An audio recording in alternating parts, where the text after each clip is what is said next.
don't know how I'm going to explain that to anybody. I'm Jude Jennison and I'm the founder of Leaders by Nature. The last week's just been epic.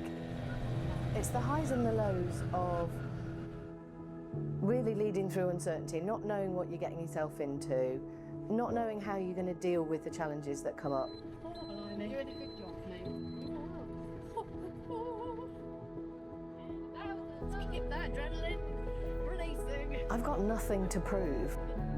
I'll tell you what, it's knackering. I don't need to prove anything to anybody. I trust in my own capabilities and in my leadership. I'm constantly learning. Jesus, sorry about that. 33 female founders. 1,200 kilometres across India. Driving a tuk-tuk. You're working out two strangers and how you navigate team dynamics. My teammates, they were two sisters, so they knew each other really well. But that also comes with a family dynamic. I'm an honorary sister.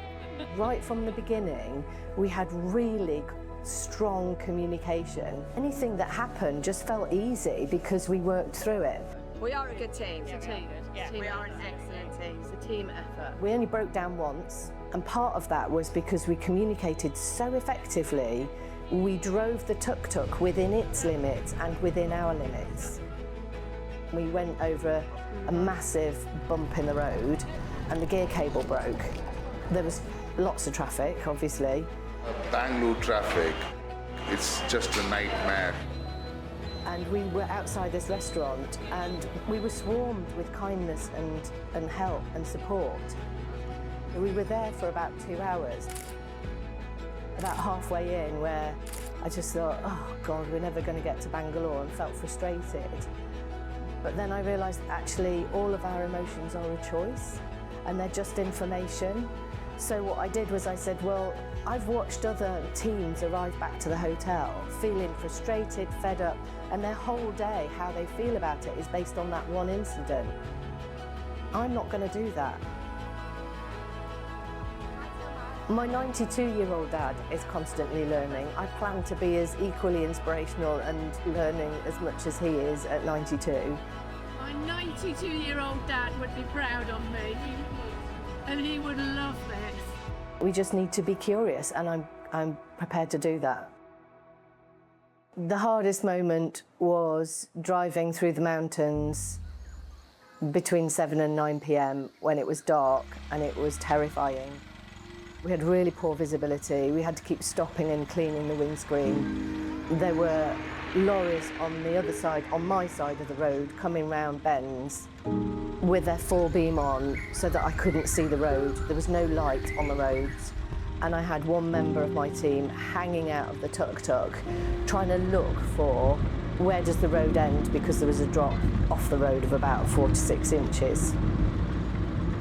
That was the moment where my heart rate was at its lowest for the whole of the 6 days, because what I realised is, because I work with a herd of horses, when they go high and they panic, I drop and become really calm.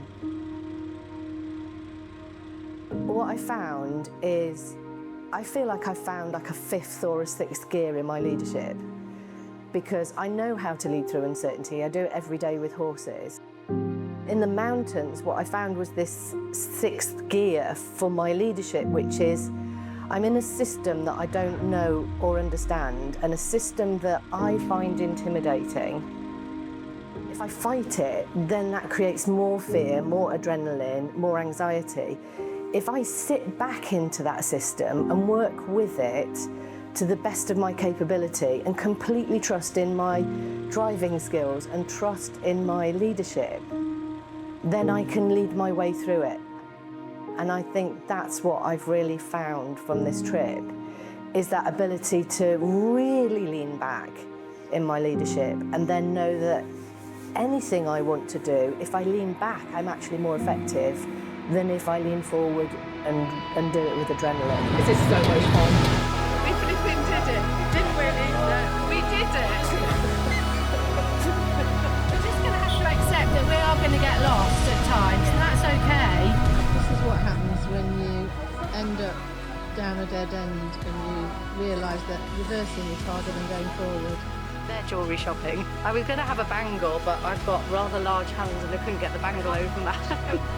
Everywhere we went, people were generous and kind and met us from the heart.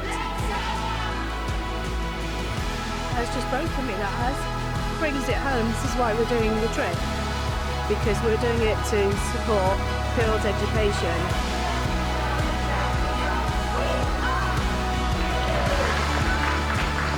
I love every single thing about this country. My mum was present with me all the way through the trip. I know that if she'd been alive, she would have been not sleeping for a week. And what was amazing was that I felt her presence the whole time, and every moment that I thought, I'm not sure what to do here, I just felt her presence, and that was enough to know, I've got this, and I can choose how I lead through it. Every night I said to her, keep me safe tomorrow, Mum. And every morning I said, keep me safe. And she did. If she could see you finishing the challenge, what would you say? Don't do that again.